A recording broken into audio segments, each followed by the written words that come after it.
حضرت سعدی شیرازی بڑے سخی تھے، قرضے اٹھا اٹھا کے بھی خدمتیں کرتے تھے، قرضے اٹھا اٹھا کے بھی لوگوں کی خدمت کرنا۔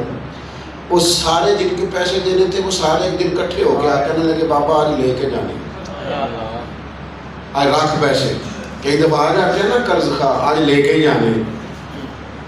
تو وہ سارے پیسے مانگ رہے تھے اور حضرت سعدی پریشان تھے، ان کو کھلایا کچھ نہیں،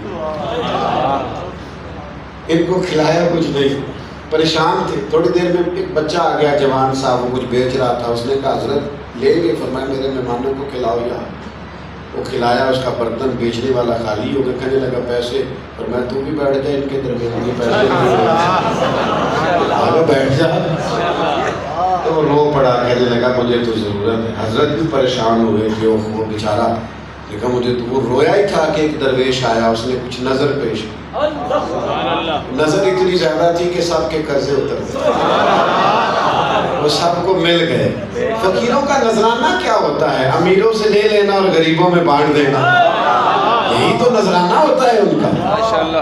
اگر وہ نذرانے سے ذاتیات اور جائیدادیں بنانے لگ گئے تو پھر تو معاملہ اور سمت نکل گیا۔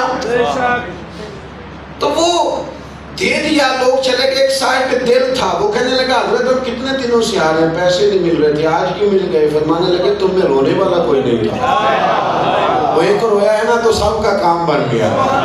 ایک دفعہ کسی ایک کے آنسو سب کے لیے فائدہ مند ہو جاتے ہیں۔ اللہ کا ولی خیر خواہی کرتا ہے۔ میرے نبی پاک علیہ السلام نے فرمایا میرا سارا دین ہی خیر خواہی ہے، کسی کا بھلا کرنے کا نام دین ہے، کسی کو کچھ نواز دینے کا نام دین ہے، کسی کی کوئی آرزو پوری کر دینے کا نام دین ہے۔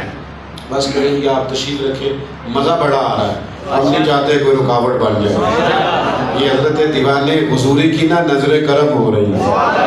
میری طبیعت کئی دنوں سے ٹھیک نہیں تھی اور کیفیت کچھ اور تھی، ابھی آتے ہوئے بھی تو کئی دفعہ یہ ہوتا ہے کہ میں کہتا نہیں ہوں، کوئی کہلوا لیتا ہے، اللہ کی توفیق شامل ہو جاتی ہے، کوئی بات ہو جاتی ہے، کچھ کہنے کو دل کر رہا ہے، تو آپ تھوڑی توجہ کریں۔ اور اب گنجائش بھی نہیں بچی حال میں، اب تو دوستوں کو پیچھے کھڑا بھی ہونا پڑ گیا، اب تو ہر لحاظ سے ہر چیز ہی مکمل ہو گئی، تو لہٰذا بات بھی ذرا مکمل کر کے سن لیں۔ اللہ تعالیٰ آپ کو جزائے خیر دے۔